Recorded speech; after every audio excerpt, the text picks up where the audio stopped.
Na madrugada de outubro de 1977, nas margens do rio Amazonas, onde a selva encontra o Oceano Atlântico, comunidades ribeirinhas isoladas do estado do Pará começaram a relatar algo que desafiava toda a lógica e racionalidade conhecida. Não se tratava de lendas indígenas ou histórias de pescadores exageradas pela cachaça nas noites sem lua. Tratava-se de fenômenos concretos, testemunhados por centenas de pessoas, que deixavam marcas físicas em suas vítimas e provocavam terror coletivo em proporções jamais documentadas na história brasileira. Luzes misteriosas desciam dos céus, perseguiam moradores em suas casas, atravessavam paredes e tetos e atingiam pessoas com feixes de radiação que causavam queimaduras, paralisias e sintomas médicos inexplicáveis. O pânico se espalhou de tal forma que prefeitos abandonaram suas cidades, famílias inteiras fugiram para a capital e a população que permaneceu passou a dormir em grupos, acendendo fogueiras e batendo panelas para afastar aquilo que chamavam de chupa-chupa. A situação tornou-se tão grave, tão incontrolável, que a Força Aérea Brasileira, em plena ditadura militar, foi obrigada a fazer algo sem precedentes na história da aviação militar mundial. Lançar uma operação oficial, com equipes de inteligência, médicos militares e recursos tecnológicos, para investigar ataques de objetos voadores não identificados contra civis brasileiros. Esta é a história da Operação Prato, a maior e mais documentada investigação militar sobre fenômenos ufológicos já realizada, um caso que permanece envolto em mistério, sigilo governamental e tragédias pessoais até os dias de hoje. Antes de continuarmos essa jornada, faça parte do nosso canal. Inscreva-se e ative o sininho das notificações para não perder nenhuma história incrível que preparamos para você. A história da Operação Prato não começou em outubro de 1977, mas meses antes, em território maranhense, numa tragédia que prefigurou o terror que se abateria sobre o Pará. Na madrugada de 25 de abril daquele ano, 4 pescadores partiram da costa de São Luís do Maranhão em direção à Ilha dos Caranguejos, uma porção de terra desabitada na Baía de São Marcos, sujeita a inundações pelas marés e usada apenas ocasionalmente por pescadores em busca de caranguejos e peixes. Os homens eram trabalhadores comuns, conhecidos em suas comunidades, sem qualquer histórico de comportamento estranho ou propensão a histórias fantasiosas. Entre eles estavam José dos Santos Nascimento, Aureliano da Silva, Firmino Pinheiro e um quarto companheiro cujo nome os registros não preservaram com clareza. Era uma expedição de rotina, idêntica a dezenas de outras que faziam mensalmente e nada indicava que aquela noite mudaria suas vidas para sempre e lançaria as sementes do pânico que se espalharia por toda a região amazônica nos meses seguintes. Por volta da meia-noite, enquanto os 4 homens trabalhavam na coleta de caranguejos sob a luz fraca de lampiões a querosene, o céu noturno sobre a ilha foi subitamente rasgado por uma luz intensa de cor alaranjada que se aproximava em velocidade considerável. Segundo os relatos posteriores dos sobreviventes, o objeto luminoso tinha formato circular, emitia um calor intenso mesmo à distância, e produzia um som de zumbido agudo que reverberava sobre as águas da baía. Os pescadores, inicialmente curiosos, logo perceberam que o objeto não seguia a trajetória de aeronave convencional, não respondia aos padrões de movimento de satélites ou meteoros, e parecia estar se dirigindo diretamente para eles com intenção deliberada. O que aconteceu nos minutos seguintes foi descrito pelos sobreviventes como um pesadelo vivido em vigília consciente. A luz desceu sobre a ilha, pairou a poucos metros dos homens aterrorizados e começou a emitir feixes de radiação concentrada que atingiam os pescadores um por um, derrubando-os ao chão com força invisível. José dos Santos Nascimento, um homem de 46 anos de idade, forte e saudável, foi atingido diretamente no peito e na cabeça por um dos raios. Ele caiu instantaneamente, convulsionando violentamente enquanto seus companheiros tentavam em vão carregá-lo para longe daquilo que os atacava. Firmino Pinheiro e Aureliano da Silva também foram atingidos, sofrendo queimaduras severas em diversas partes do corpo, mas conseguiram manter-se conscientes o suficiente para arrastar José em direção ao barco. A fuga desesperada dos pescadores pela Baía de São Marcos, remando contra a maré e contra o terror que os dominava, durou horas agonizantes. José dos Santos Nascimento estava inconsciente, respirando com dificuldade extrema, com o corpo coberto de marcas estranhas, que pareciam queimaduras, mas exibiam características que nenhum dos homens havia visto antes. Ao chegarem à costa de São Luís na madrugada, Firmino e Aureliano carregaram seu companheiro diretamente ao Hospital Socorrão da capital maranhense, onde médicos plantonistas se depararam com um caso que desafiava completamente sua formação acadêmica. José apresentava queimaduras de padrão irregular, com áreas de necrose tecidual que se desenvolviam em velocidade anormal, além de sinais vitais gravemente comprometidos.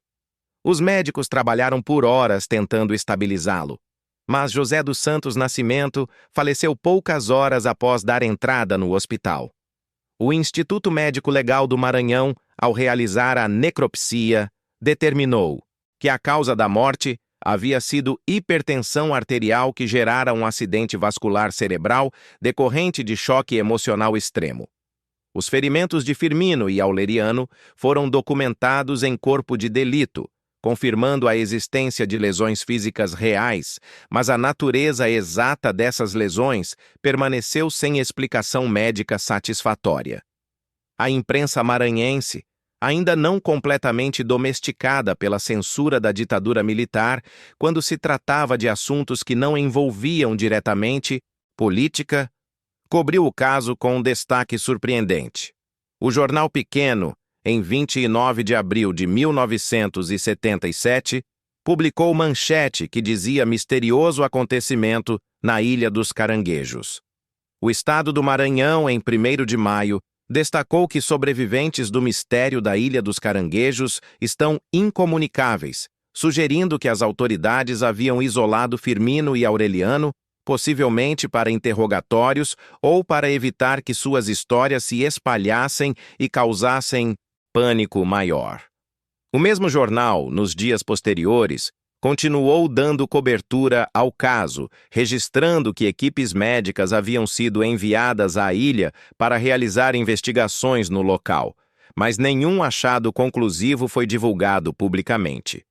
O Liberal de Belém, principal jornal do Pará, também noticiou o incidente, associando-o a relatos que começavam a surgir sobre estranhas luzes voadoras não identificadas sobre municípios do Maranhão, particularmente em Cajapió e outras localidades do interior. Os noticiários de televisão da capital São Luís divulgavam as ocorrências, e pela primeira vez a expressão chupa-chupa começou a circular entre a população, uma denominação popular que refletia a crença crescente de que essas luzes tinham capacidade de sugar sangue ou energia vital de suas vítimas. O que aconteceu na Ilha dos Caranguejos não foi um evento isolado. Ao longo de maio, junho e julho de 1977, relatos similares começaram a surgir em diversas localidades do Maranhão e em municípios do norte do Pará. Em Pinheiro, no Maranhão, o jornal O Imparcial publicou em 17 de julho que objeto voador amedronta moradores de Pinheiro, que evitam sair à noite. As descrições eram consistentes: luzes de cores variadas, predominantemente alaranjadas, vermelhas ou brancas, que se movimentavam de forma não convencional, fazendo manobras impossíveis para aeronaves conhecidas, parando abruptamente no ar, acelerando em velocidades extraordinárias e, ocasionalmente, emitindo feixes de luz concentrada que atingiam pessoas e animais. A onda de avistamentos parecia se mover geograficamente, seguindo o litoral norte brasileiro desde a Baixada Maranhense em direção leste, passando pela região do Rio Gurupi, que marca a divisa entre Maranhão e Pará, e avançando para cidades paraenses como Viseu, Quatipuru e Maracanã. Era como se uma força invisível estivesse varrendo sistematicamente o território amazônico costeiro, mapeando a região em faixas regulares, conforme alguns observadores militares notariam posteriormente. Em 18 de outubro de 1977, o fenômeno chegou à cidade de Vigia, município localizado a 99 quilômetros de Belém, na região conhecida como Salgado Paraense. Às 18 horas e 45 minutos daquela quinta-feira, sob céu parcialmente nublado, típico da estação chuvosa amazônica, a população de Vigia testemunhou um espetáculo que jamais esqueceria. Múltiplos objetos luminosos cruzaram o céu da cidade em velocidade espantosa, executando manobras coordenadas que sugeriam controle inteligente, enquanto, simultaneamente, ocorria um apagão total no sistema de distribuição de energia elétrica municipal. O prefeito de Vigia, José Eudone Favacho Soeiro, estava em sua residência quando ouviu o tumulto nas ruas, com pessoas gritando e apontando para o céu. Correndo até a janela, o prefeito testemunhou pessoalmente quando um dos objetos subia rapidamente da região da Ilha de Tapará, localizada atrás da cidade, movendo-se sem produzir qualquer ruído audível e sem deixar rastros de fumaça ou condensação, características que eliminariam a possibilidade de se tratar de aviões, helicópteros ou balões meteorológicos. O objeto tomou o rumo do povoado de Santo Antônio de Ubintuba, desaparecendo além do horizonte em questão de segundos. O prefeito Soeiro, homem de formação católica conservadora e sem qualquer histórico de interesse por temas ufológicos, ficou profundamente perturbado pelo que testemunhara. Nos dias seguintes ao evento de Vigia, a situação no povoado de Santo Antônio de Ubintuba deteriorou-se drasticamente. Moradores relataram que os ataques das luzes tornaram-se frequentes e cada vez mais agressivos, acontecendo praticamente todas as noites.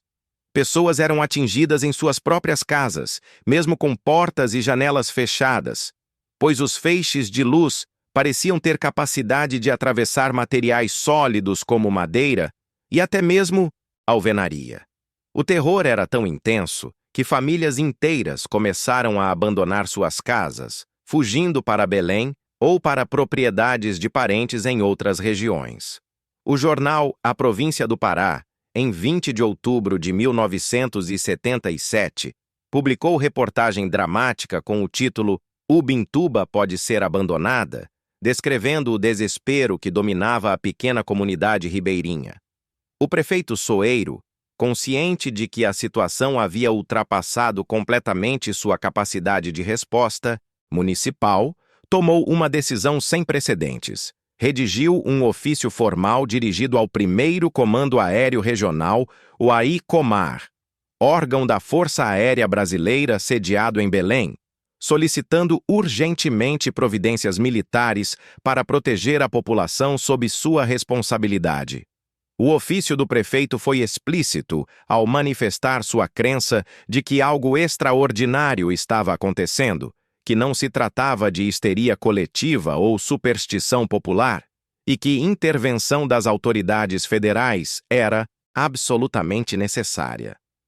O ofício do prefeito de Vigia chegou à mesa do brigadeiro Protásio Lopes de Oliveira, comandante do 1º Comar, um oficial que ocupava simultaneamente os cargos de comandante do 1º Comando Aéreo Regional e presidente da Comissão de Aeroportos da região amazônica. Protásio Lopes de Oliveira era um homem de 64 anos de idade, natural do Rio Grande do Norte, que ingressara na aeronáutica em 2 de março de 1942 na Escola de Aeronáutica do Campo dos Afonsos, no Rio de Janeiro. Piloto experiente com 2.000 horas de voo em aeronaves. Catalina PBI, o brigadeiro Protásio, havia servido em diversas unidades ao longo de sua carreira e ganhar a reputação de oficial competente, disciplinado e, crucialmente, de mente aberta para fenômenos que a maioria de seus colegas descartava com zombaria. Conforme relatos posteriores de subordinados e familiares, o brigadeiro Protásio tinha interesse pessoal genuíno em objetos aéreos não identificados e acreditava que a existência de tais fenômenos merecia investigação séria e científica, postura rara entre oficiais superiores da Força Aérea Brasileira naquele período. Essa característica específica do comandante do INCOMAR seria absolutamente determinante para o que aconteceria nas semanas seguintes. Ao receber o ofício do prefeito de Vigia, o brigadeiro Protásio convocou imediatamente o coronel Camilo Ferraz de Barros, chefe da 2ª seção do INCOMAR, conhecida tecnicamente como A2. A seção de inteligência responsável por coleta e análise de informações sensíveis. Camilo Ferraz de Barros era um oficial mineiro nascido em 27 de abril de 1937, formado no quadro de oficiais em 20 de dezembro de 1957, com experiência extensa em operações de transporte aéreo e 5.000 horas de voo como primeiro piloto e instrutor em aeronaves Catalina. O coronel Camilo tinha reputação de oficial metódico, cético por natureza e absolutamente avesso a aceitar informações sem verificação rigorosa. O brigadeiro Protásio ordenou que a 2ª seção iniciasse imediatamente investigações discretas sobre os relatos que chegavam de Vigia e região circunvizinha, utilizando agentes de inteligência em operações de campo para coletar depoimentos, documentar evidências e avaliar se havia substância real nos relatos da população ou se tratava-se meramente de histeria coletiva amplificada pela imprensa sensacionalista.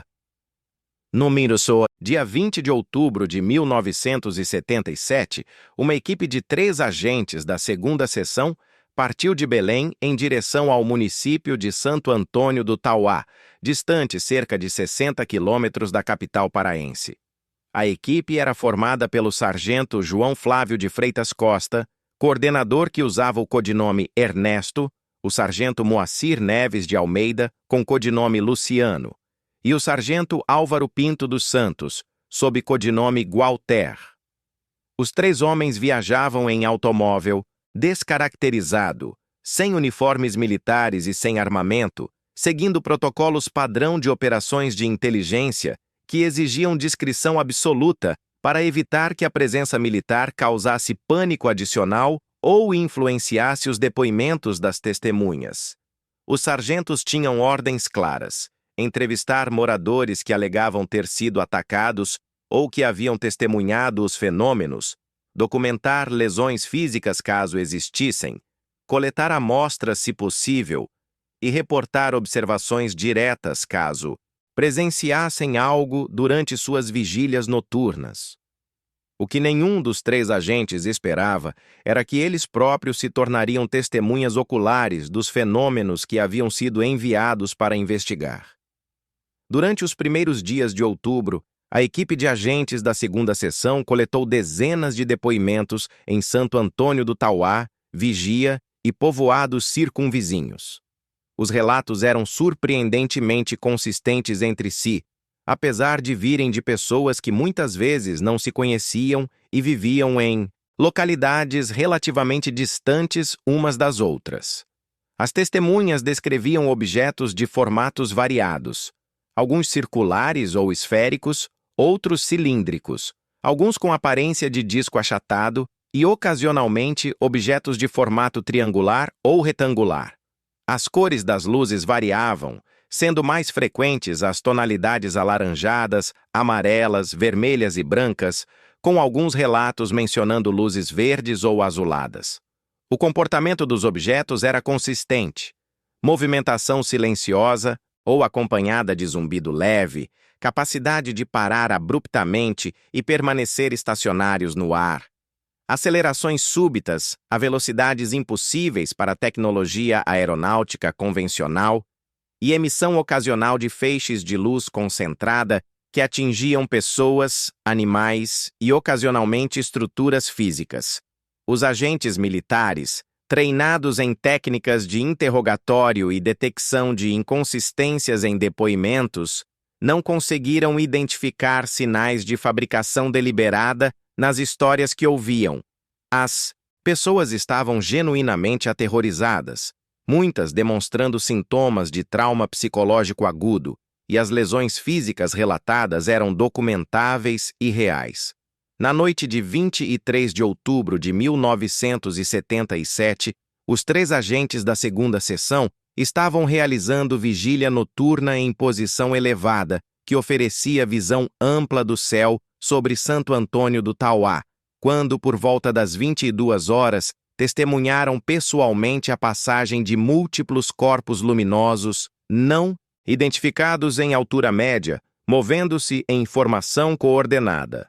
Os sargentos Ernesto, Luciano e Gualter registraram meticulosamente suas observações, incluindo estimativas de altitude, velocidade angular, trajetórias e características visuais dos objetos.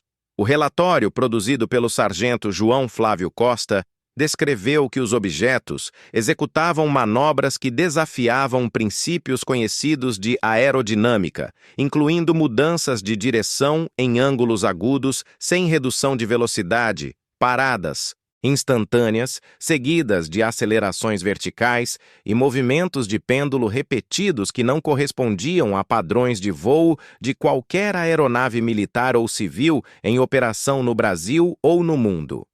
A observação durou aproximadamente 40 minutos, tempo durante o qual os agentes tentaram, sem sucesso, estabelecer contato via rádio com a base do ICOMAR para solicitar verificação radar, mas as comunicações estavam sendo interferidas por ruído estático de origem desconhecida. Enquanto os agentes da segunda seção operavam em Santo Antônio do Tauá e Vigia, a onda de fenômenos continuava se expandindo geograficamente.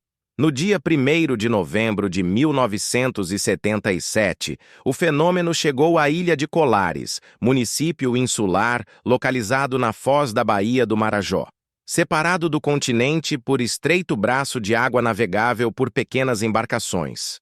Colares era uma comunidade de aproximadamente 10.000 habitantes, predominantemente pescadores, pequenos agricultores e comerciantes com economia baseada em pesca artesanal, cultivo de mandioca e produção de farinha.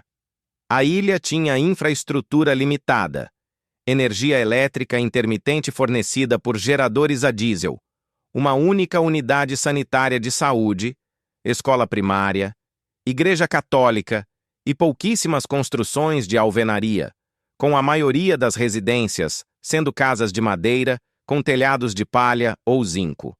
A chegada dos fenômenos em Colares marcou o início da fase mais intensa e mais documentada de toda a onda de avistamentos, transformando a pacata ilha em epicentro de um dos casos ufológicos mais extraordinários já registrados na história mundial. Os primeiros ataques em Colares ocorreram durante as primeiras semanas de novembro, intensificando-se rapidamente conforme os dias passavam. Moradores relatavam que as luzes apareciam principalmente durante a madrugada, entre meia-noite e 4 horas da manhã, embora avistamentos diurnos também fossem registrados ocasionalmente. Os ataques seguiam um padrão desconcertante. Uma luz, geralmente descrita como tendo aparência de holofote ou lanterna muito potente, descia do céu e direcionava-se especificamente para pessoas isoladas ou em pequenos grupos. Quando o feixe de luz atingia uma vítima, a pessoa experimentava inicialmente sensação de calor intenso concentrado na área afetada, seguida por paralisia muscular que impedia movimento ou fala. E então surgia a sensação peculiar, descrita consistentemente como picadas de agulha penetrando a pele. As vítimas relatavam que durante o ataque sentiam suas forças sendo drenadas, experimentavam tontura severa e muitas perdiam consciência completamente. Quando recuperavam a consciência, minutos ou horas depois, apresentavam marcas físicas visíveis, áreas de vermelhidão intensa na pele, pequenos orifícios paralelos, semelhantes a picadas de agulha, e, em casos mais severos, queimaduras de padrão atípico que desenvolviam necrose tecidual em velocidade anormalmente rápida. Claudomira Rodrigues da Paixão tornou-se uma das vítimas mais conhecidas dos ataques em Colares, e seu caso foi documentado extensivamente tanto pela imprensa quanto pelos investigadores militares. Claudomira era uma jovem mãe de família que morava em casa simples de madeira, na área mais povoada de Colares. Na noite de seu ataque, que ocorreu durante outubro de 1977, conforme ela relataria depois, Claudomira havia decidido dormir na casa de sua prima, Maria Isaete de Pantoja, pois o medo dos ataques do chupa-chupa já dominava a população e as pessoas evitavam dormir sozinhas. Claudomira preparou sua rede próxima à janela da casa, cobrindo-a com pedaço de plástico como proteção adicional, e vestiu camisão estampado antes de deitar-se. Por volta da meia-noite, acordou com forte clarão de cor verde clara que descia diretamente sobre seu peito, do lado esquerdo. Tentou gritar pedindo ajuda, mas sua voz não saía, como se sua garganta estivesse paralisada. Sentiu quentura intensa no peito, seguida pela sensação de que agulhas estavam sendo espetadas em sua pele através do feixe de luz.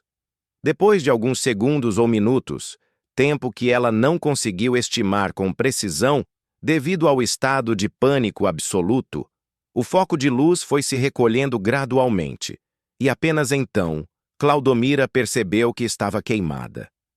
Os familiares de Claudomira a encontraram minutos depois, ainda em estado de choque, apontando para a marca no peito e repetindo compulsivamente a frase que seria registrada nos relatórios médicos: "O bicho me chupou". No dia seguinte, Claudomira foi levada à unidade sanitária de Colares, onde foi atendida pela médica responsável pela instalação, a doutora Velaide Cecim Carvalho. O exame revelou queimadura no seio esquerdo e no braço direito, com características que a médica nunca havia visto em sua formação acadêmica. Claudomira apresentava febre alta, dor de cabeça intensa, e nas áreas afetadas havia pequenos orifícios paralelos que pareciam perfurações por agulhas finas. A médica Velaide ficou suficientemente preocupada com o caso para encaminhar Claudomira imediatamente ao Instituto Médico Legal Renato Chaves em Belém, onde exames complementares poderiam ser realizados com equipamento mais sofisticado. Os exames em Belém confirmaram a existência das lesões, mas não conseguiram determinar causa definitiva, pois o padrão de queimadura não correspondia a nenhuma etiologia conhecida. Não era queimadura térmica convencional por fogo ou água quente, não era queimadura química, não era queimadura elétrica, e apresentava desenvolvimento temporal incompatível com qualquer dessas categorias. Claudomira sofreu com mal-estar e dores de cabeça constantes por muitas semanas após o ataque, acompanhadas de indisposição geral e falta de força nos membros. Anos depois, ela ainda relatava que sua saúde nunca voltou a ser a mesma desde aquela noite, queixa comum entre vítimas do chupa-chupa que foram documentadas posteriormente. A doutora Velaide Cecim Carvalho seria figura absolutamente central na documentação médica dos fenômenos de Colares. Velaide era médica sanitarista recém-formada que havia sido designada como chefe da unidade sanitária da ilha, posição que a colocou na linha de frente do atendimento às vítimas dos ataques. Nascida em família de classe média de Belém, com formação acadêmica sólida e treinamento em medicina preventiva e saúde pública, Velaide inicialmente era extremamente cética quanto aos relatos que ouvia da população. Quando os primeiros pacientes começaram a chegar à unidade sanitária com histórias de ataques por luzes do céu, a médica acreditava estar lidando com manifestações de histeria coletiva, possível surto de doenças tropicais desconhecidas, ou até mesmo casos de bruxaria ou feitiçaria que eram relativamente comuns em comunidades amazônicas remotas. Entretanto, conforme o número de pacientes aumentava e o Elaide examinava cuidadosamente as lesões, sua postura cética começou a se modificar radicalmente. As evidências físicas eram inegáveis e apresentavam consistência que não poderia ser explicada por automutilação coletiva ou sugestão psicológica. Entre outubro e dezembro de 1977, a doutora Welaide atendeu entre 35 a 40 pessoas que alegavam ter sido atacadas pelo chupa-chupa, conforme ela relataria em entrevistas posteriores. Os sintomas apresentados pelos pacientes eram notavelmente uniformes: fadiga extrema que tornava difícil até mesmo caminhar, tontura severa, dores de cabeça persistentes, febre de origem indeterminada e, em casos mais graves, sinais de anemia aguda com redução significativa de eritrócitos e hemoglobina detectável em hemogramas. As queimaduras apresentavam características peculiares que a médica descreveu como muito similares às produzidas por radiação de cobalto, tipo de lesão que ela conhecia apenas de literatura médica especializada, pois não era comum em prática clínica rotineira. As lesões iniciavam com hiperemia intensa, vermelhidão profunda na área afetada, seguida em questão de horas ou dias por alopecia, queda dos pelos na região atingida e, posteriormente, descamação da pele. Durante esse processo, tornavam-se visíveis os pequenos orifícios paralelos descritos pelas vítimas, semelhantes a perfurações por agulhas hipodérmicas. A doutora Welaide documentou que alguns pacientes apresentavam as marcas preferencialmente no pescoço, outros no peito, e havia casos de lesões em membros superiores ou face.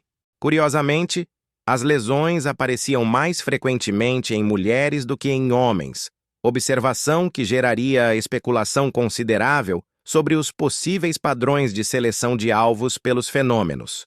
Um dos casos mais perturbadores atendidos pela doutora Welaide envolveu uma senhora que chegou à unidade sanitária extremamente nervosa e mostrou imediatamente seu seio esquerdo, onde havia 2 orifícios paralelos claramente visíveis.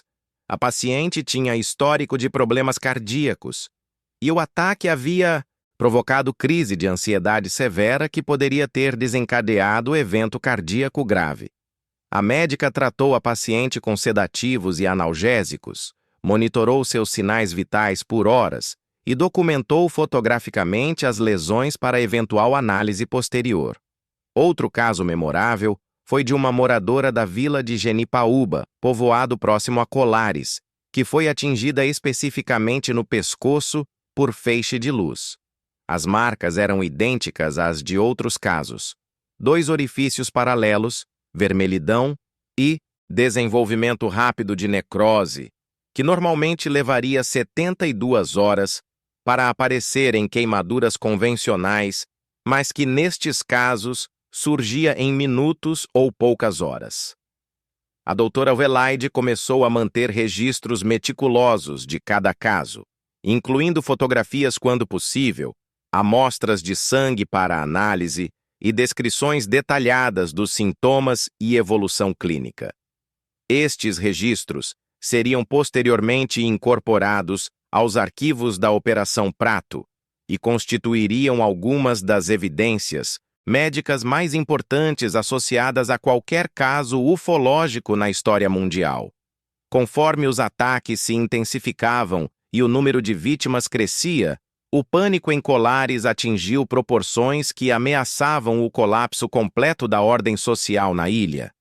Famílias inteiras abandonaram suas casas e fugiram para Belém, deixando propriedades desprotegidas e campos de cultivo sem cuidado. Os moradores que permaneceram modificaram completamente seus hábitos de vida. Passaram a dormir em grupos grandes, reunindo-se em casas maiores onde acendiam fogueiras na frente das residências e mantinham vigílias durante toda a noite. O som de panelas sendo batidas tornou-se comum durante as madrugadas, pois a população acreditava que o barulho poderia afastar as luzes, embora evidências posteriores sugerissem que o ruído na verdade atraía os fenômenos. Alguns moradores armaram-se com espingardas de caça e tentaram atirar contra as luzes, sem qualquer efeito aparente. Outros construíram abrigos, improvisados cobertos com folhas de palmeira entrelaçadas, acreditando que a proteção orgânica poderia bloquear os feixes de radiação, o que também se mostrou ineficaz. O prefeito de Colares, incapaz de controlar a situação e temendo pela própria segurança, abandonou a ilha e refugiou-se em Belém, deixando a comunidade efetivamente sem liderança administrativa formal. A cobertura jornalística dos eventos em Colares tornou-se extensa e sensacionalista, amplificando o terror, mas também documentando aspectos importantes dos fenômenos. Carlos Mendes, jornalista experiente do jornal O Estado do Pará, foi designado pela redação para cobrir os acontecimentos in loco. Mendes viajou para Colares, entrevistou dezenas de testemunhas, presenciou pessoalmente alguns dos avistamentos noturnos e produziu série de reportagens que foram publicadas entre outubro e dezembro de 1977. As matérias de Mendes descreviam objetos de formatos variados cruzando os céus de Colares, população aterrorizada dormindo em grupos e acendendo fogueiras, e vítimas apresentando lesões físicas documentáveis. Uma das reportagens mais impactantes foi publicada em 2 de novembro de 1977, descrevendo o ataque a Claudomira e mencionando especificamente que ela havia sido atendida pela doutora Velaide e encaminhada ao Instituto Renato Chaves. Outra reportagem de 18 de novembro trazia o título perturbador: Vampiro interplanetário só gosta de mulher, referindo-se à observação de que as vítimas eram predominantemente do sexo feminino. A imprensa maranhense também continuava cobrindo eventos em seu território, com O Imparcial, publicando em 17 de julho reportagens sobre objetos voadores que amedronta moradores de Pinheiro, evidenciando que os fenômenos permaneciam ativos em múltiplas localidades simultaneamente. No dia 1º de novembro de 1977, a Operação Prato entrou em sua fase mais ativa e mais visível. O capitão Uirangê Bolívar Soares Nogueira, de Holanda Lima, oficial de 37 anos de idade que comandava o Paraçar, esquadrão de elite da Força Aérea Brasileira, responsável por operações de busca e salvamento na região amazônica, foi convocado pelo coronel Camilo Ferraz de Barros à sede do Primeiro Comar, em Belém. O Irangê Holanda retornava de curso de capacitação em Brasília quando foi abordado pelo chefe da 2ª seção, que lhe perguntou diretamente se acreditava em discos voadores. Holanda, que tinha formação técnica sólida como piloto e engenheiro, respondeu com sinceridade que nunca havia pensado seriamente sobre o assunto e que seu trabalho envolvia aeronaves convencionais e operações de resgate, não especulações sobre fenômenos extraordinários. O coronel Camilo então informou que o brigadeiro Protásio havia determinado a expansão das investigações em curso e que Holanda havia sido selecionado para assumir a chefia operacional de missão classificada, cujo objetivo era investigar os fenômenos reportados em Colares e região circunvizinha.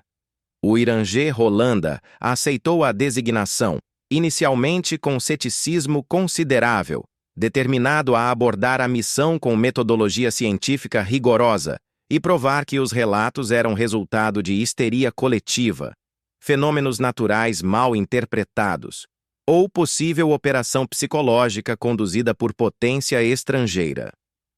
Holanda reuniu equipe de aproximadamente 20 militares para a operação, incluindo agentes de inteligência da 2ª seção, fotógrafos militares, operadores de equipamento de filmagem e pessoal técnico responsável por manutenção de equipamentos.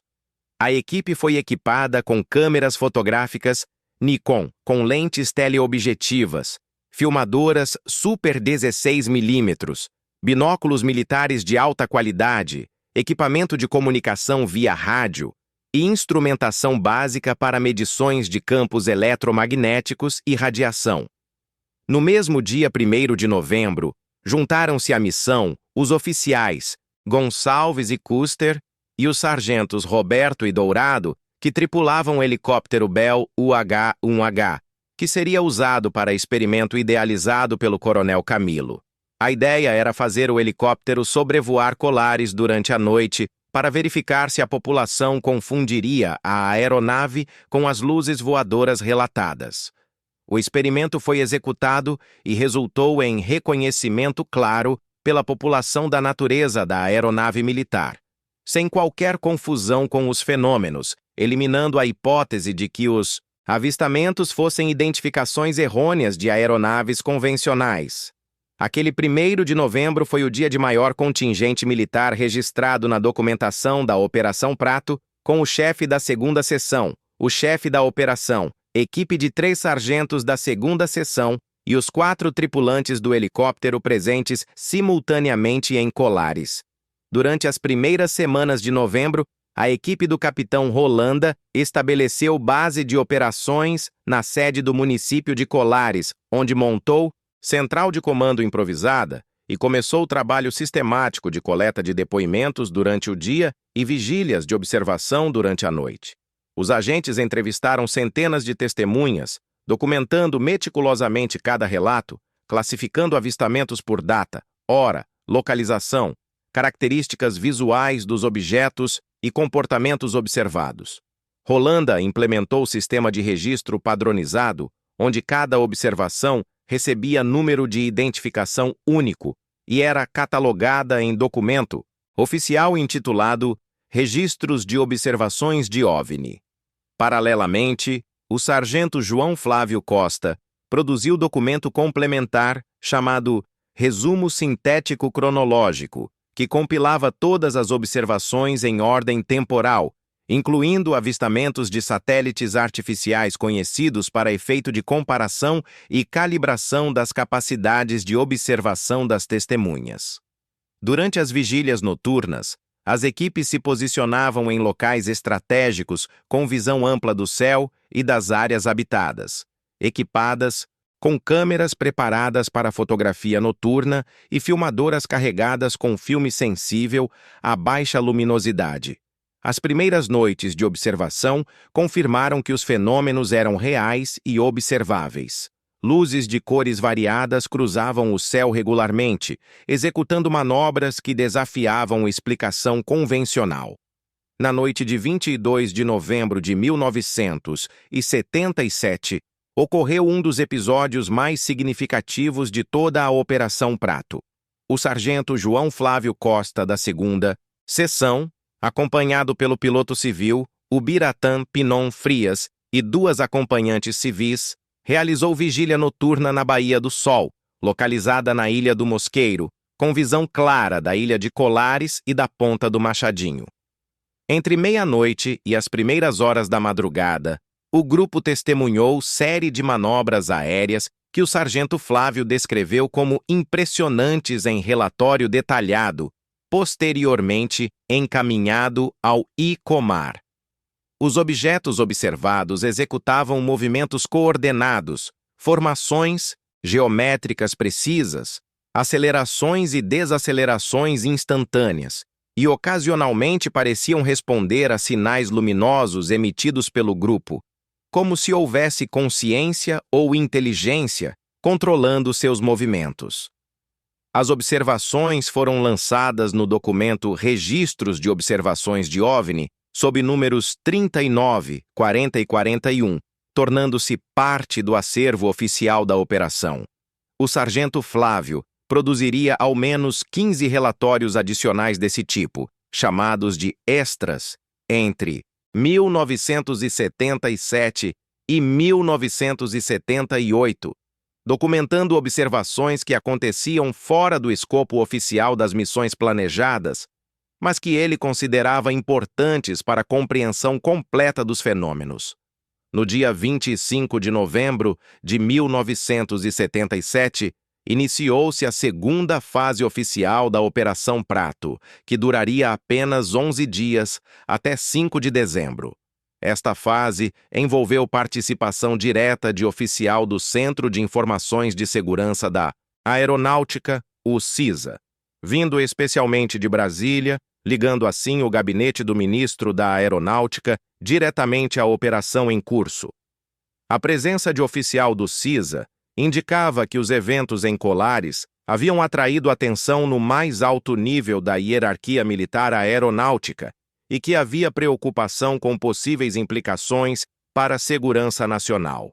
Às 22 horas do dia 25 de novembro, a equipe expandida chegou a Colares e concentrou-se na sede do município durante toda a missão, sem realizar incursões a outras localidades conforme havia sido padrão na primeira fase. Esta decisão operacional resultou em rol de observações geograficamente concentrado, 2 observações em Penhalonga, local da travessia de balsa entre Vigia e Colares durante a viagem com destino à sede, e 34 observações na própria Colares.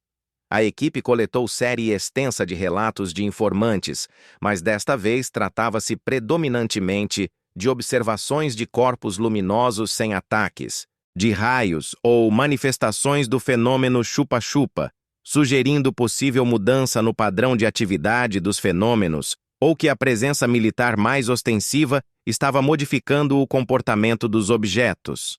No dia 29 de novembro de 1977, o capitão Uirangê Holanda chegou pessoalmente a Colares e assumiu o comando direto da missão. Até aquele momento, Holanda ainda não havia testemunhado pessoalmente nenhum dos fenômenos que havia sido enviado para investigar.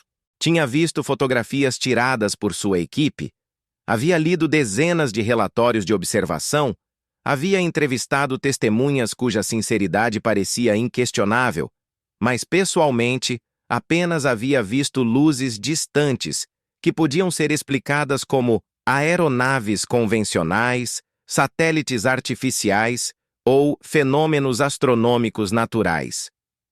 Os agentes que estavam em campo há mais tempo questionavam Holanda repetidamente, perguntando se ele já estava convencido da existência do fenômeno, ao que ele respondia consistentemente que precisava de mais provas, que queria ver com próprios olhos uma nave de corpo inteiro, não apenas luzes ambíguas no céu. Esta postura cética de Holanda seria radicalmente transformada nos dias seguintes.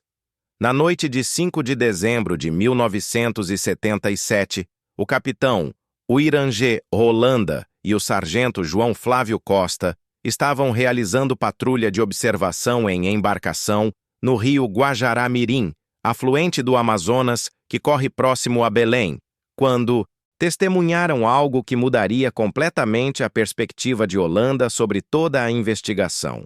Por volta das 23 horas, sob céu parcialmente nublado, mas com visibilidade razoável, surgiu no horizonte objeto de dimensões extraordinárias que se aproximava da embarcação em silêncio absoluto.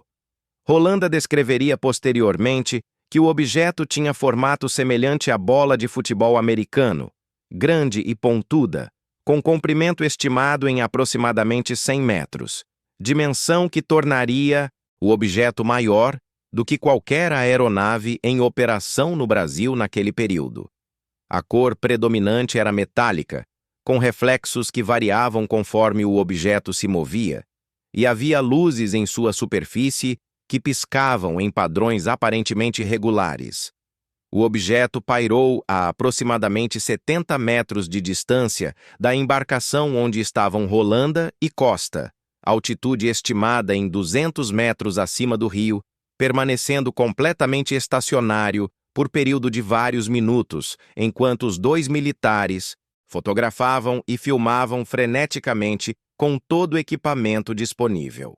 Holanda relatou que a parte inferior do objeto era predominantemente negra com luz âmbar concentrada no centro, e que durante a observação o objeto começou a emitir lampejos de luz amarela direcionados para baixo, exatamente sobre a embarcação, antes de mudar a cor da emissão para azul e desaparecer em alta velocidade em direção desconhecida. O capitão Rolanda e o sargento Costa retornaram a Belém na madrugada de 6 de dezembro, exultantes com o que haviam testemunhado e ansios para relatar a experiência aos superiores. No mesmo dia, Holanda teve reunião com o brigadeiro Protásio Lopes de Oliveira, comandante do AICOMAR, esperando que a apresentação de evidências fotográficas e cinematográficas de objeto de dimensões extraordinárias resultasse em intensificação da operação, alocação de mais recursos e talvez até envolvimento de cientistas civis especializados em fenômenos atmosféricos e aeroespaciais. Para surpresa e decepção profunda de Holanda, o brigadeiro Protásio ouviu o relato atentamente, examinou algumas das fotografias preliminares que haviam sido reveladas rapidamente e então, sem explicação detalhada, ordenou suspensão imediata da Operação Prato. A decisão do brigadeiro, até hoje objeto de especulação entre ufólogos e pesquisadores, nunca foi adequadamente explicada. Algumas teorias sugerem que Protásio recebeu ordens superiores de Brasília determinando o encerramento das investigações por razões de segurança nacional. Outras especulam que o próprio brigadeiro ficou perturbado demais com as implicações do que estava sendo descoberto e decidiu encerrar a operação para proteger sua equipe ou para evitar confronto com forças que não poderiam ser compreendidas ou controladas. Independentemente da razão, a Operação Prato foi oficialmente encerrada em 5 de dezembro de 1977, embora atividades não oficiais de monitoramento continuassem durante todo o ano de 1978. Paralelamente às atividades da equipe do capitão Rolanda, outra dimensão da investigação estava sendo conduzida por equipe médica militar do ICOMAR. No dia 30 de outubro de 1977, os tenentes-coronéis médicos Pedro Ernesto Póvoa, médico psiquiatra do Hospital da Aeronáutica em Belém, e Augusto Sérgio de Almeida realizaram missão específica com o objetivo de verificar o estado médico-psicológico das populações examinadas na operação. A missão produziu documento intitulado Relatório da Missão Médico-Psiquiatra na Operação Prato, que dedicou grande parte de seu conteúdo à descrição do exame de 2 possíveis vítimas de ataques das luzes do chupa-chupa. Estes registros representaram os únicos diagnósticos individualizados registrados na operação até aquele momento. Segundo os médicos, as 2 mulheres foram examinadas logo após declararem ter acabado de sofrer efeitos dos raios vindos do firmamento. O exame médico revelou que vários dos sintomas apresentados pelas mulheres podiam ser atribuídos a reações fisiológicas normais em situações de estresse extremo. Os médicos declararam no relatório que os sintomas referidos por estas 2 pessoas tratavam-se de reação fisiologicamente normal, denominada descarga adrenérgica, que acomete pessoas diante de ocasiões de luta, fuga ou medo, e que esses sintomas são transmitidos de boca em boca e de forma epidêmica, compartilhados por todos os moradores, circulando clima de histeria coletiva. O relatório médico-psiquiátrico recomendou que a solução para os problemas em Colares incluísse proibição da venda de bebidas alcoólicas na comunidade e manutenção da vigilância da aeronáutica na região, com permanência de 10 homens percorrendo zonas pré-determinadas. A conclusão dos médicos militares foi que os sintomas apresentados poderiam se transformar em histerismo, que poderia evoluir para alucinação e até mesmo provocar o que foi chamado no relatório de auto-eliminação, termo técnico referindo-se a suicídio. Esta interpretação psiquiátrica dos eventos entrou em conflito direto com as observações da doutora Velaide Cecim Carvalho, que havia examinado dezenas de pacientes e documentado lesões físicas reais que não poderiam ser explicadas por histeria coletiva ou sugestão psicológica. A doutora Welaide posteriormente revelaria em entrevistas que sentiu-se pressionada pelos militares a fornecer informações falsas aos pacientes, sendo instruída a dizer que não viram nada e que equipes militares bateram em sua porta em determinada manhã, portando caixa com material que não foi revelado a ela. A divergência entre a interpretação psiquiátrica dos médicos militares e as observações clínicas da médica civil tornaria-se um dos aspectos mais controversos da documentação da Operação Prato. Apesar do encerramento oficial da operação em dezembro de 1977, documentos oficiais indicam que outras missões com objetivo específico relacionadas à investigação de objetos voadores não identificados, foram realizadas durante todo o ano de 1978. Entre 16 e 20 de dezembro de 1977, várias equipes realizaram vigílias em locais diferentes simultaneamente, incluindo áreas rurais como a Fazenda Jeju e a região da Pissarreira, antiga pedreira desativada nos arredores de Belém. Na noite de 20 de dezembro, à meia-noite, duas equipes de agentes comandadas pelo chefe do Serviço Nacional de Informações da Agência de Belém, o SNI, realizaram vigílias onde registraram duas observações de corpos luminosos a média distância, estimada entre 1.500 a 4.000 metros. Estas observações militares foram lançadas no documento oficial Registros de Observações de OVNI, registros números 75, 76, 77 e 78, evidenciando que o monitoramento continuava mesmo após encerramento formal da operação. O envolvimento direto do CNI, órgão de inteligência do regime militar responsável por segurança interna e contra-inteligência, indicava que os fenômenos estavam sendo tratados como questão potencial de segurança nacional. No dia 25 de junho de 1978, 6 meses após o suposto encerramento da Operação Prato, o jornal O Estado do Pará publicou notícias sobre eventos ocorridos com equipe de reportagem na Baía do Sol, no distrito de Ilha de Mosqueiro, durante a madrugada de 24 de maio de 1978. Uma equipe composta pelo jornalista Biamir Siqueira e o fotógrafo José Ribamar havia passado a noite no local realizando vigília para tentar documentar os fenômenos que continuavam sendo relatados pela população.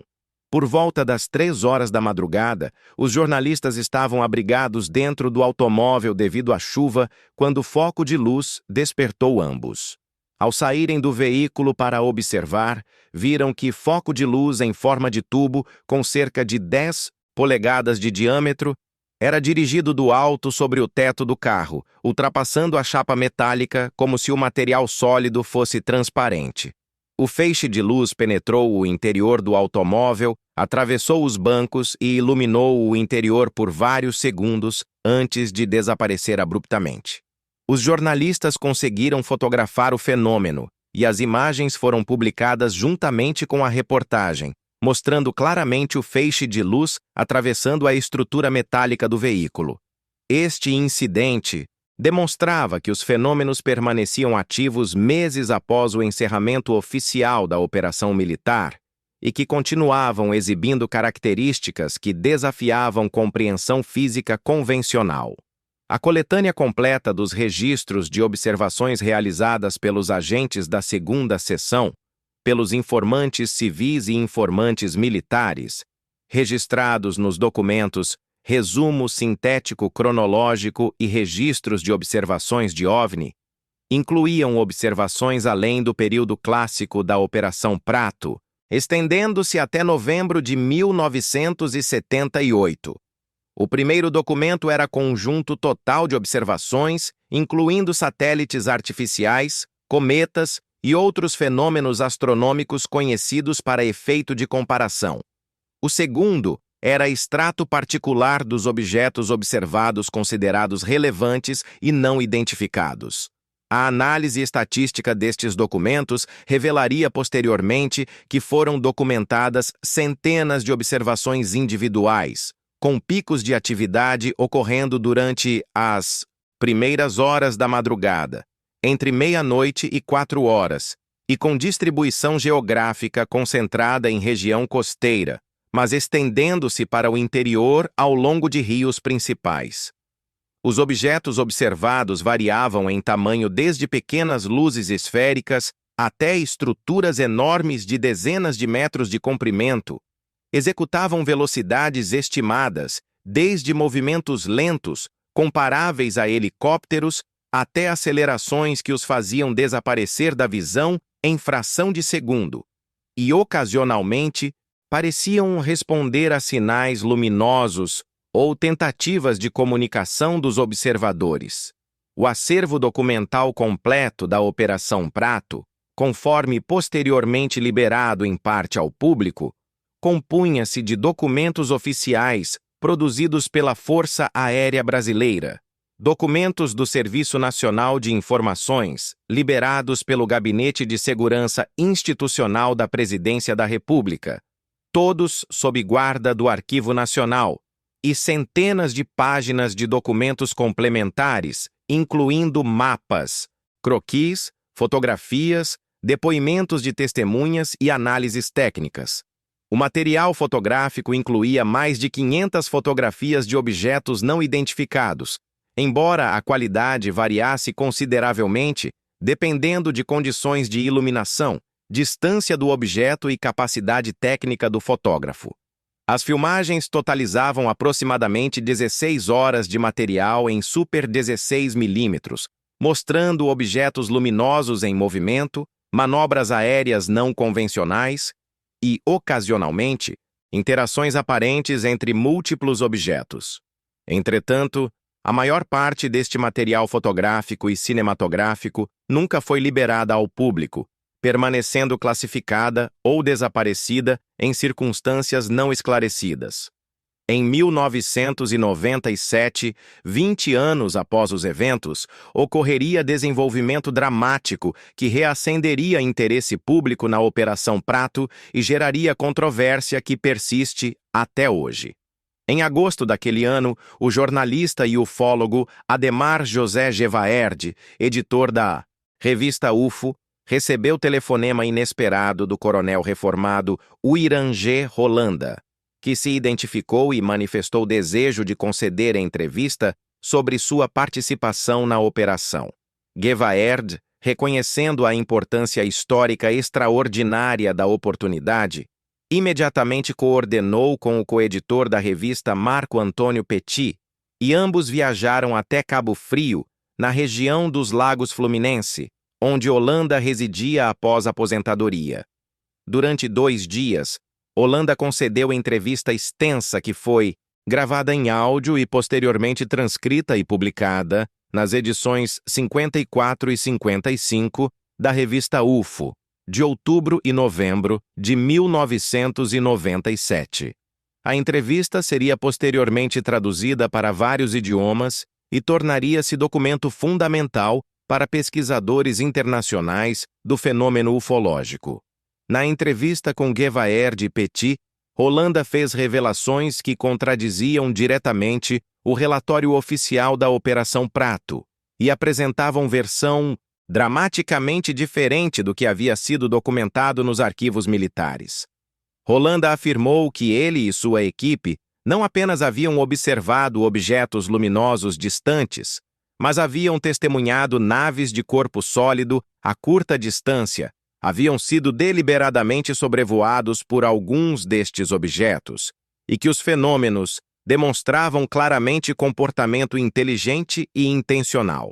Descreveu em detalhes o avistamento em Baía do Sol, onde objeto em forma de disco, de aproximadamente 30 metros de diâmetro, pairou a cerca de 200 metros de altura diretamente sobre sua equipe, emitindo lampejos de luz amarela para baixo que varriam o grupo, e depois mudando a cor para azul antes de desaparecer em alta velocidade.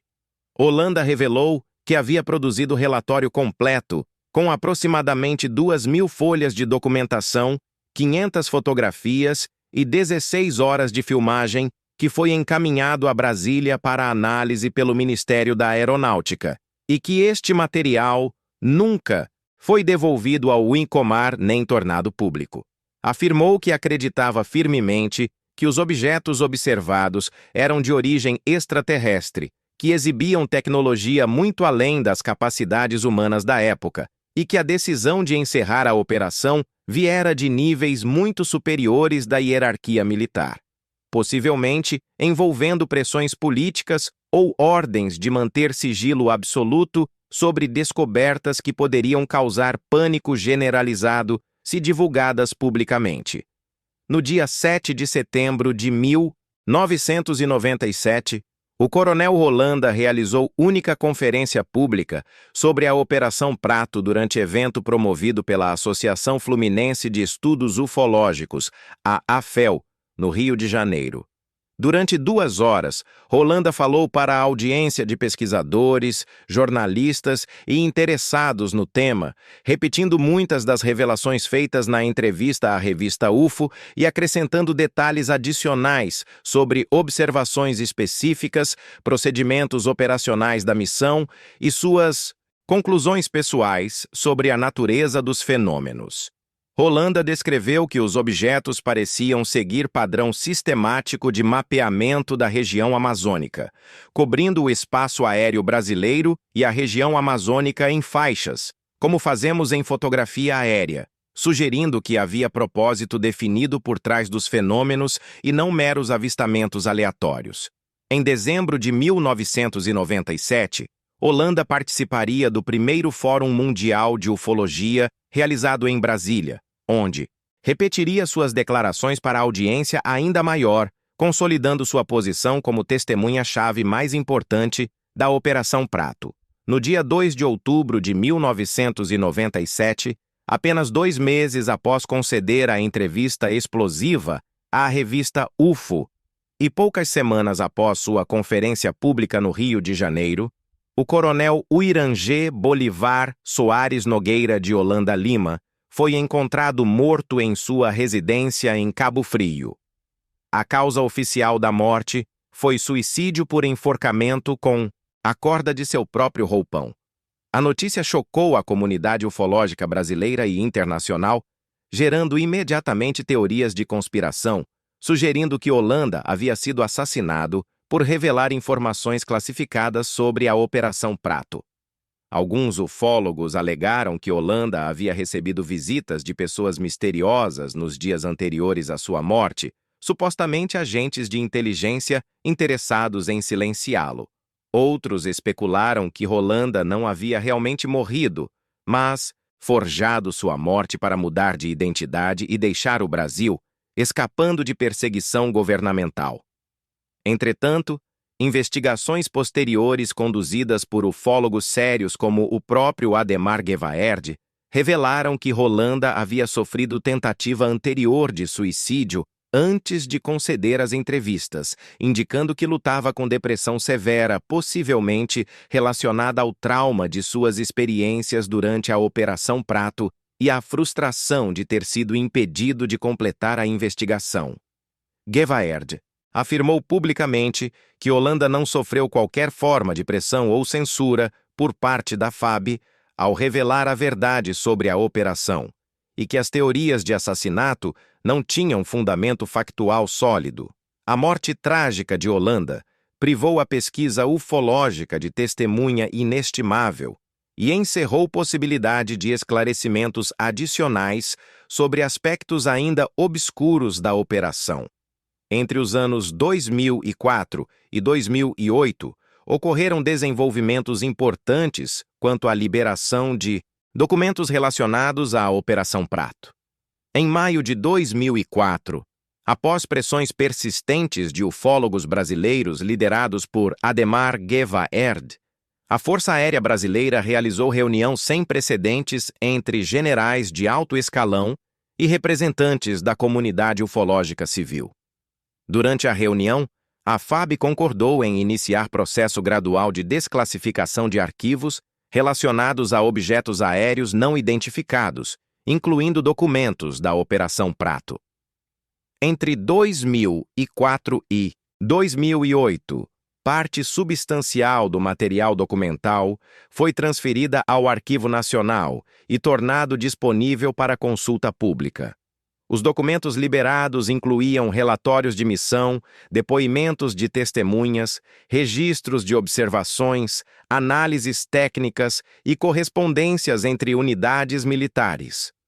Entretanto, as fotografias e filmagens que Holanda afirmara terem sido produzidas, o material visual que potencialmente poderia fornecer evidências definitivas sobre a natureza dos objetos observados, permaneceram classificadas ou foram declaradas como perdidas ou destruídas por razões não especificadas.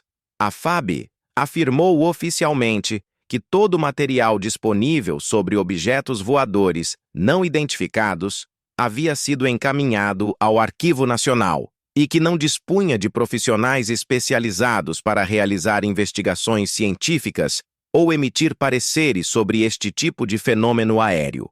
A liberação parcial dos documentos permitiu que pesquisadores civis tivessem acesso pela primeira vez a material oficial produzido durante a Operação Prato, mas também revelou lacunas significativas e inconsistências que alimentaram especulações sobre acobertamento governamental.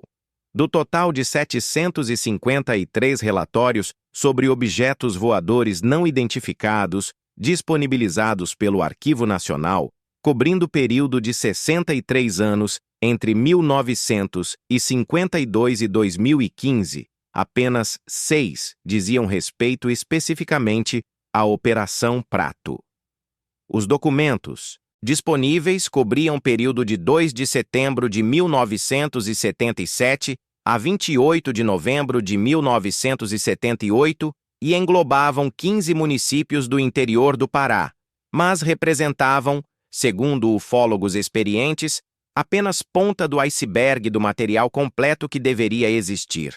Segundo Narima Lopes de Oliveira Gonçalves, filha do brigadeiro Protásio Lopes de Oliveira, ela teve oportunidade de assistir em casa, junto com seu pai, às filmagens produzidas durante a Operação Prato.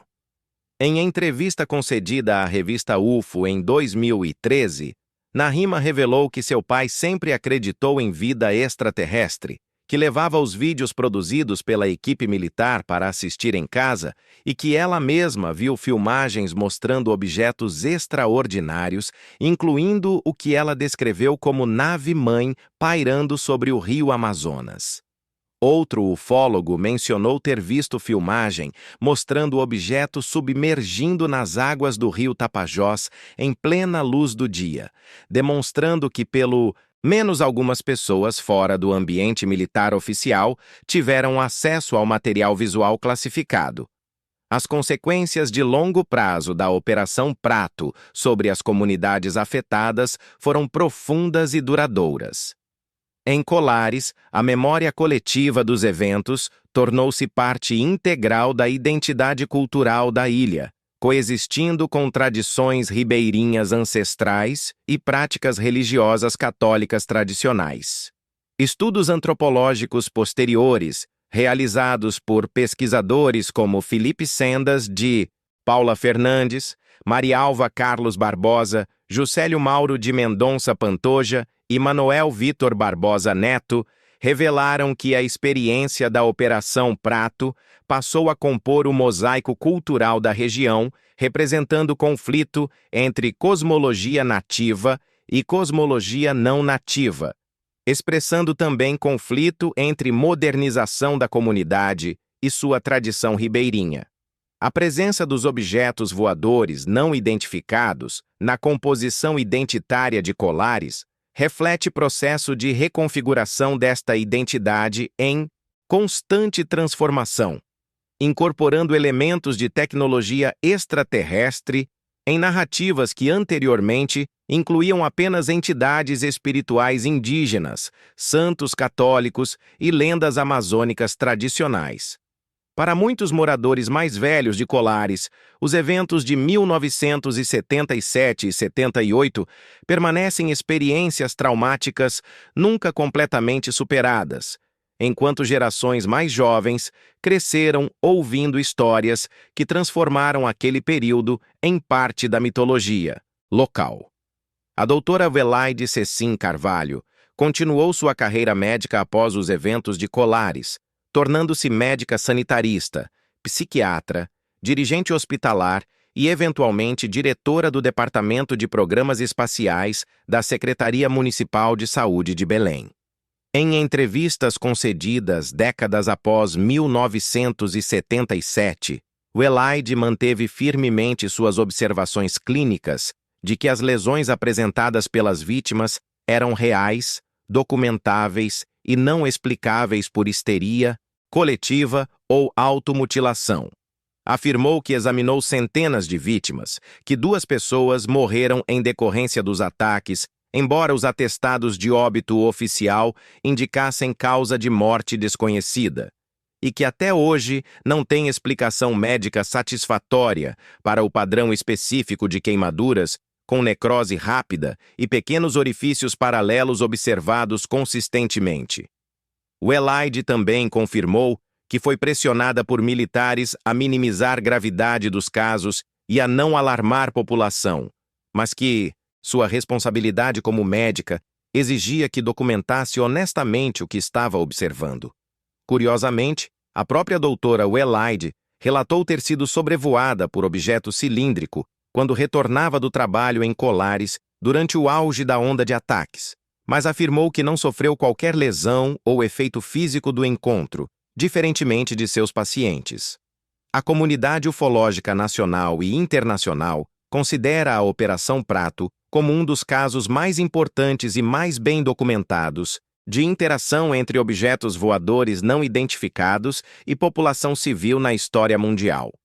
A existência de investigação oficial conduzida por Força Armada Nacional, com produção de documentação extensa, incluindo relatórios técnicos, fotografias, filmagens e análises médicas, diferencia dramaticamente o caso de Colares de maioria esmagadora dos relatos ufológicos que dependem exclusivamente de testemunhos individuais sem corroboração oficial.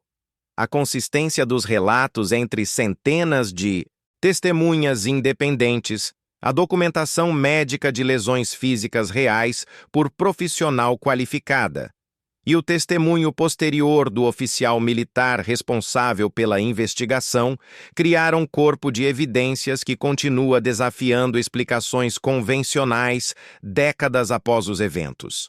Pesquisadores como Bob Pratt, investigador ufológico norte-americano que visitou a região em 1981, e Jacques Vallée, astrônomo e pesquisador francês, que entrevistou testemunhas, incluindo a doutora Welaide, concluíram que os eventos de Colares mereciam estudo científico rigoroso e não podiam ser descartados facilmente como fenômenos psicossociológicos.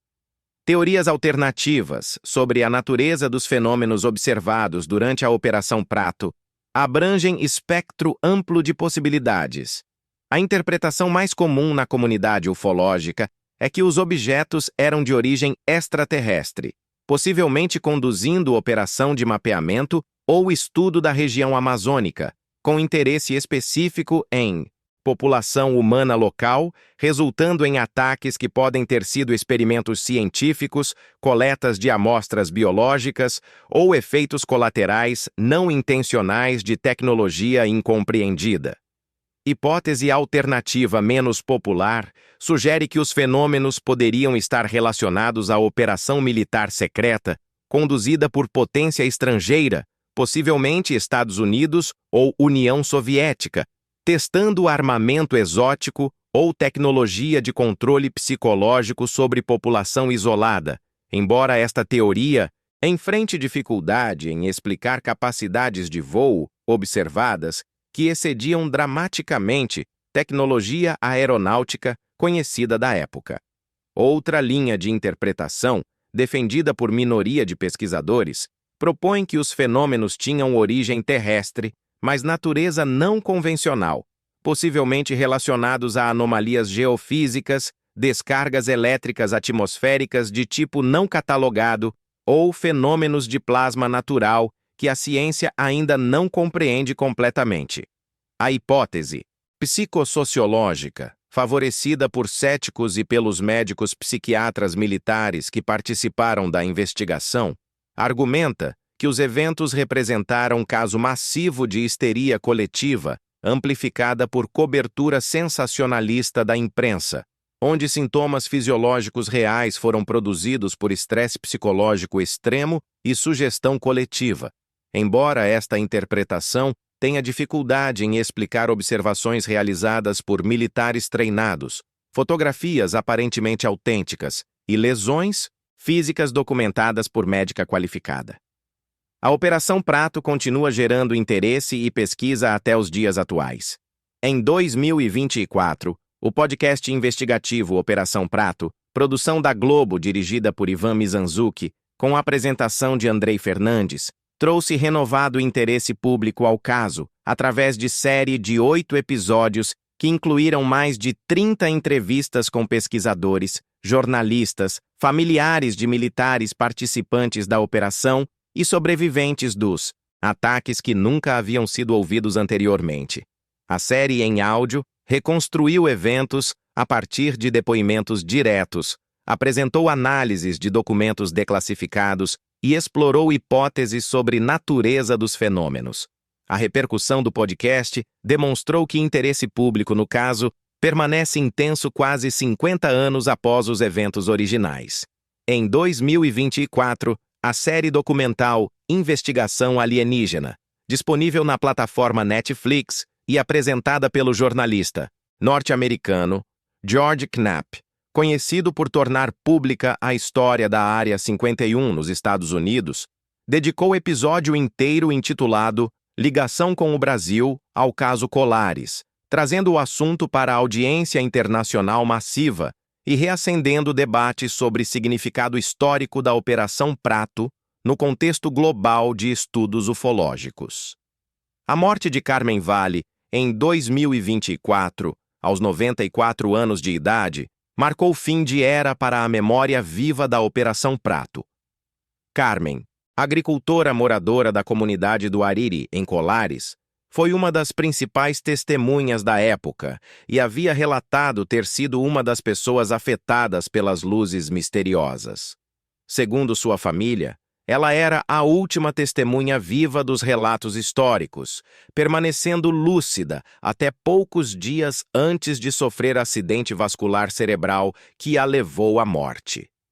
Com o falecimento de Carmen, a janela de oportunidade para a coleta de testemunhos diretos de sobreviventes dos eventos de 1977 e 78 está se fechando rapidamente conforme os anos avançam.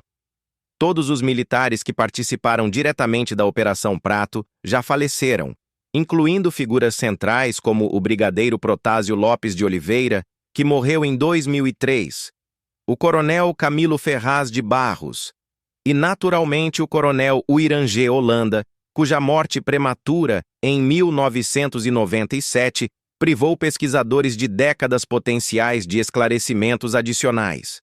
A doutora Velaide Cecim Carvalho, figura absolutamente central na documentação médica dos eventos, continua sendo fonte importante de informação, mas também está em idade avançada. Entre 2013 e 2016, comunidades indígenas no estado do Acre, região ocidental da Amazônia brasileira, relataram encontros que apresentavam similaridades perturbadoras com os eventos de Colares 40 anos antes. Os relatos descreviam os mesmos tipos de objetos voadores, feixes de luz nocivos e terror resultante que os fenômenos causavam nas comunidades afetadas. Em um caso específico, indígena disparou espingarda contra objeto que estava descendo em direção à sua aldeia, resultando em retaliação imediata, com ataque por feixe de luz que causou ferimentos graves, necessitando hospitalização. Estes relatos contemporâneos sugerem que fenômenos similares aos observados durante a Operação Prato podem estar ocorrendo periodicamente em diferentes localidades da região amazônica, mas devido ao isolamento das comunidades afetadas e à falta de interesse de autoridades governamentais em investigar, permanecem amplamente não documentados e desconhecidos do público geral. A possibilidade de que os fenômenos continuem ativos até hoje adiciona dimensão preocupante ao legado da Operação Prato, sugerindo que o que aconteceu em 1977 e 78 não foi evento histórico isolado, mas manifestação de padrão recorrente que pode estar acontecendo em escala maior do que se imagina. O destino final do material fotográfico e cinematográfico produzido durante a Operação Prato permanece um dos maiores mistérios associados ao caso.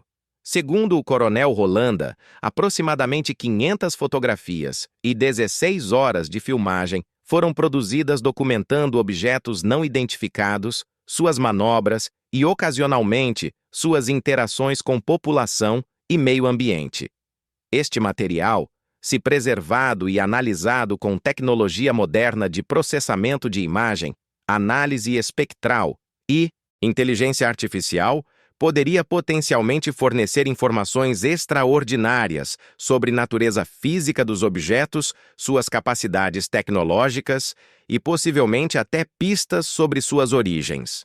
Entretanto, a Força Aérea Brasileira afirma que todo o material disponível foi transferido ao Arquivo Nacional e nenhuma das fotografias ou filmagens descritas por Rolanda foi incluída nos arquivos liberados. Ufólogos especulam que o material pode ter sido transferido para agências de inteligência norte-americanas durante período de cooperação estreita entre governos brasileiro e americano durante Guerra Fria, conforme sugerido por algumas fontes que afirmam que arquivos foram levados do Brasil pela CIA.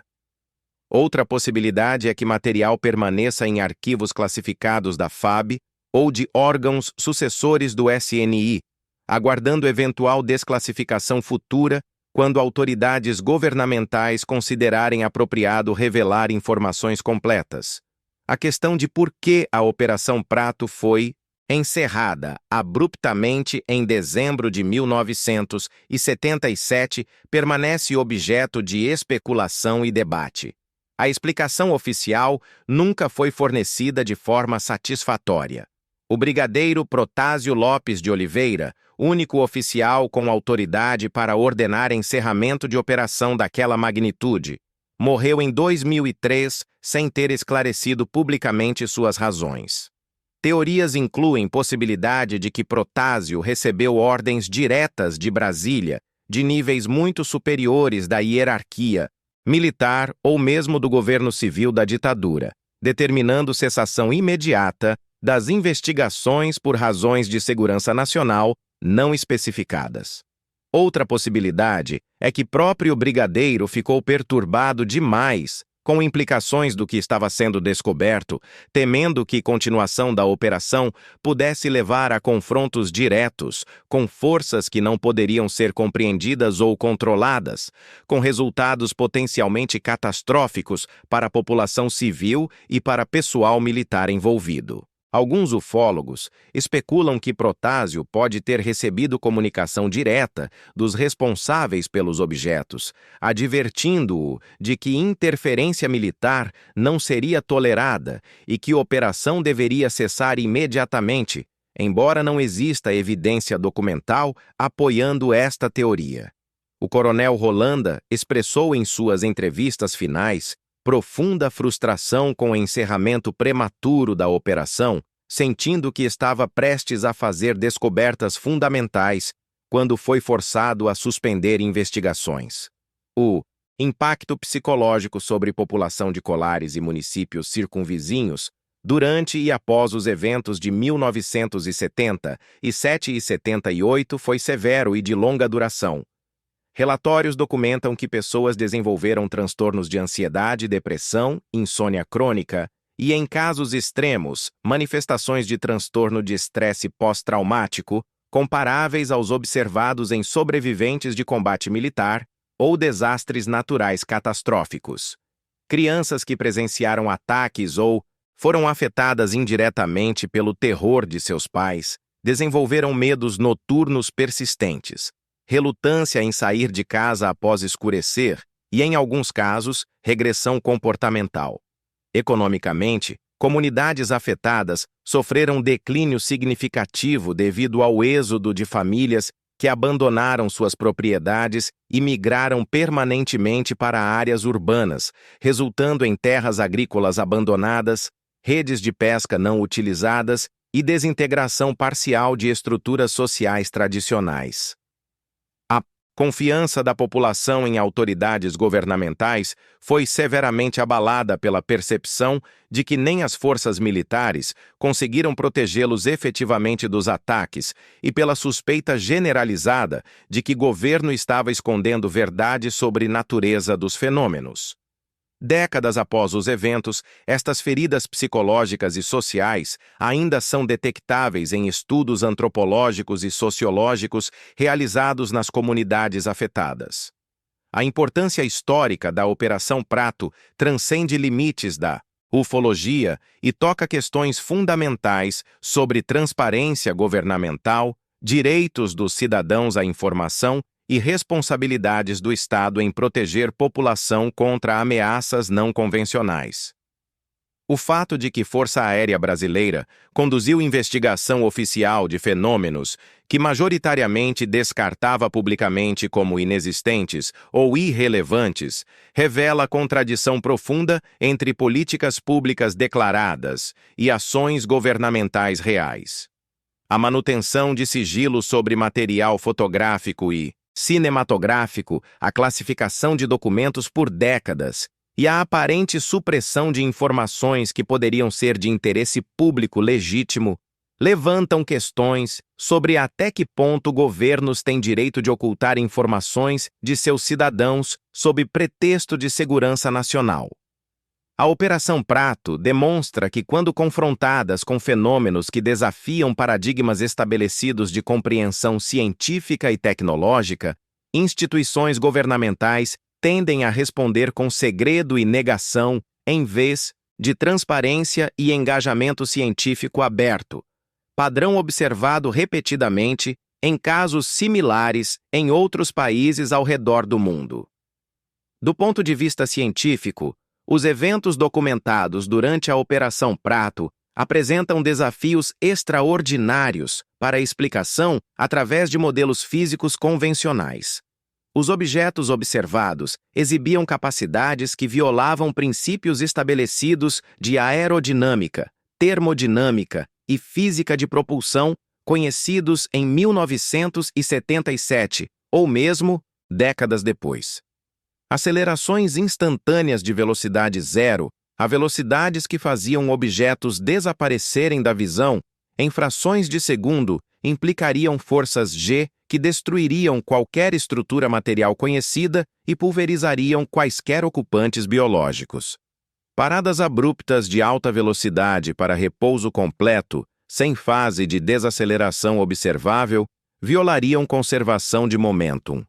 Movimento silencioso ou produzindo apenas zumbido leve em objetos de dezenas de metros de comprimento contradiz tudo que se conhece sobre física de voo atmosférico, onde movimento rápido de objeto sólido através do ar inevitavelmente produz ondas de choque sônicas e turbulência audível. A capacidade aparente dos feixes de luz de atravessar materiais sólidos como madeira, alvenaria e até metal sem causar dano estrutural, mas causando efeitos biológicos em organismos vivos, sugere tecnologia de interação, matéria-energia completamente fora do entendimento científico atual. As lesões médicas, documentadas pela doutora Velaide, apresentam seus próprios enigmas científicos. Queimaduras que desenvolvem necrose em minutos ou horas em vez de dias, padrões de lesão que não correspondem à queimadura térmica, química, elétrica ou por radiação ionizante convencional, e pequenos orifícios paralelos que sugerem penetração de instrumentos de precisão microscópica não têm paralelo em patologia médica estabelecida. Os hemogramas mostrando anemia aguda, com redução significativa de eritrócitos, e hemoglobina em pacientes que alegavam ter tido sangue sugado, sugerem alguma forma de hemoconcentração ou perda sanguínea real, mas sem ferimentos externos que explicariam hemorragia significativa. A sensação consistentemente relatada por vítimas de picadas de agulha embutidas nos feixes de luz sugere alguma forma de interação física em escala celular ou molecular, possivelmente envolvendo campos eletromagnéticos focalizados ou outras formas de energia não convencionais. A persistência de sintomas por meses ou anos após exposição única, conforme relatado por muitas vítimas, incluindo Claudomira Rodrigues da Paixão, sugere que os efeitos não eram meramente agudos, mas causavam alterações fisiológicas duradouras, possivelmente em nível genético ou epigenético. A questão de intencionalidade por trás dos fenômenos observados durante a Operação Prato é central para a interpretação de seu significado. Se os objetos eram controlados por inteligência, conforme comportamento observado, fortemente sugeria, então surge questão inevitável sobre propósito de suas ações.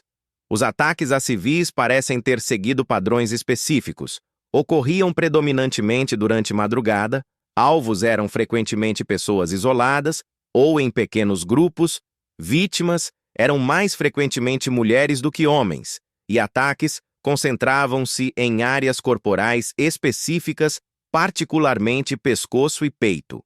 Estes padrões sugerem seletividade deliberada em vez de aleatoriedade, implicando que ataques tinham propósito específico mesmo que esse propósito permaneça incompreensível para observadores humanos. Algumas interpretações propõem que ataques eram coletas de amostras biológicas realizadas por inteligência extraterrestre estudando população humana, analogamente a como cientistas humanos coletam amostras de fauna silvestre. Outras sugerem que efeitos nocivos eram colaterais não intencionais de processo de escaneamento ou observação, usando tecnologia cujos efeitos biológicos não foram adequadamente antecipados pelos operadores. Hipótese mais perturbadora é que ataques eram deliberadamente hostis, representando forma de predação ou experimentação sem preocupação com o bem-estar dos sujeitos humanos. O paralelismo entre os eventos de Colares em 1977 e 78 e casos similares relatados em outras partes do mundo é notável e sugere possível padrão global. Incidentes em Cache Landrum, no Texas, em 1980, onde testemunhas sofreram queimaduras e doença por radiação após encontro próximo com objeto luminoso, apresentam similaridades médicas com casos de Colares. A onda de mutilações de gado no oeste americano durante décadas de 1970 e 80, onde animais eram encontrados mortos com sangue aparentemente drenado e órgãos removidos através de incisões de precisão cirúrgica, ecoa aspecto de sucção de sangue relatado em Colares. Casos de abduções alegadas, onde indivíduos relatam ter sido submetidos a procedimentos médicos invasivos, frequentemente incluem descrições de instrumentos que causam sensação de picadas de agulha, similar ao relatado por vítimas do chupa-chupa. Este padrão global sugere que se fenômenos observados em Colares eram de origem extraterrestre, então atividades similares podem estar ocorrendo em escala mundial, mas permanecendo fragmentadas e não reconhecidas devido à falta de comunicação entre investigadores em diferentes países e resistência institucional a reconhecer realidade de tais fenômenos. A Operação Prato também levanta questões profundas sobre preparação institucional para lidar com fenômenos que desafiam paradigmas estabelecidos. A Força Aérea Brasileira, instituição responsável por defesa do espaço aéreo nacional, encontrou-se confrontada com objetos que violavam tudo o que entendia sobre voo, que demonstravam capacidades tecnológicas muito superiores às de qualquer nação terrestre, e que aparentemente atacavam civis brasileiros sem que houvesse meio efetivo de interceptação ou defesa. Esta impotência institucional diante de ameaça não convencional forçou o reconhecimento desconfortável de limites fundamentais do poder militar convencional. Se objetos observados eram realmente de origem extraterrestre com tecnologia séculos ou milênios à frente da humana, então, todas as capacidades defensivas do Brasil ou de qualquer nação terrestre seriam completamente inadequadas para a proteção contra ações hostis destes visitantes. Esta realização pode explicar parcialmente decisão de encerrar operação e manter sigilo. A admissão pública de impotência militar diante de ameaça extraterrestre poderia causar pânico massivo e minar a autoridade governamental, enquanto o sigilo permite manutenção de aparência de controle mesmo quando o controle real não existe. A influência da Guerra Fria sobre resposta governamental à Operação Prato não pode ser subestimada. Em 1977, Brasil estava sob ditadura militar que mantinha relações estreitas com Estados Unidos e questões de segurança nacional eram filtradas através de lente de confronto ideológico entre blocos capitalista e comunista. Possibilidade de que objetos observados fossem tecnologia secreta soviética testada sobre território brasileiro teria implicações gravíssimas para a segurança regional. Alternativamente, se fossem tecnologia secreta americana sendo testada sem conhecimento ou consentimento de aliados brasileiros, isso representaria violação profunda de soberania e confiança. A terceira possibilidade, que objetos eram de origem extraterrestre, apresentava conjunto inteiramente diferente de problemas, incluindo questão de se informações deveriam ser compartilhadas com americanos, se havia protocolos de cooperação internacional para lidar com visitação extraterrestre, e se divulgação pública poderia ser usada por adversários soviéticos para desestabilizar sociedades ocidentais. Contexto de Guerra Fria forneceu justificativa poderosa para manutenção de sigilo absoluto independentemente da verdadeira natureza dos fenômenos observados. O legado científico potencial da Operação Prato permanece largamente não realizado devido à classificação contínua de material-chave. Se fotografias e filmagens produzidas durante a operação fossem disponibilizadas para análise científica rigorosa, poderiam potencialmente revolucionar compreensão humana de física aeroespacial, propulsão avançada e, possivelmente, fornecer primeira evidência visual definitiva de tecnologia extraterrestre. Análise espectrográfica das luzes emitidas pelos objetos poderia revelar informações sobre composição química ou física das fontes de energia. Estudo de trajetórias e acelerações, usando software moderno de rastreamento de movimento, poderia quantificar precisamente capacidades que, atualmente, são descritas apenas qualitativamente. Análise das lesões médicas, usando técnicas modernas de biologia molecular e genética, poderia potencialmente identificar mecanismos de dano celular e possivelmente até assinaturas de exposição a formas exóticas de energia. Entretanto, sem acesso ao material completo, potencial científico da Operação Prato permanece frustrantemente fora de alcance. A questão ética sobre direito da população a conhecer verdades sobre Operação Prato continua sendo debatida. De um lado, argumenta-se que segurança nacional legítima requer sigilo sobre capacidades defensivas, fraquezas militares e informações que poderiam causar pânico público desestabilizador. Do outro lado, defensores de transparência argumentam que cidadãos em democracia têm direito fundamental à informação sobre ameaças potenciais à sua segurança, que ocultação de informações impede desenvolvimento de resposta científica adequada e que governo não tem direito de decidir unilateralmente que população não pode lidar com verdade sobre fenômenos extraordinários. O caso da Operação Prato ilustra a tensão fundamental entre imperativo de segurança e princípio democrático de transparência, tensão que permanece não resolvida em Brasil e na maioria das nações ao redor do mundo. A transformação de colares em símbolo cultural, dentro da ufologia brasileira e internacional, representa fenômeno sociológico interessante por si próprio. Pequena ilha que antes de 1977 era conhecida apenas regionalmente por suas praias e celebrações religiosas, tornou-se mundialmente conhecida entre pesquisadores e entusiastas do fenômeno ufológico. Turismo ufológico emergiu como pequeno, mas constante fluxo de visitantes que chegam à ilha buscando caminhar pelos mesmos locais onde ataques ocorreram, entrevistar sobreviventes remanescentes e talvez testemunhar pessoalmente fenômenos que alguns afirmam continuam ocorrendo esporadicamente. Esta transformação cultural teve efeitos ambivalentes sobre a comunidade local.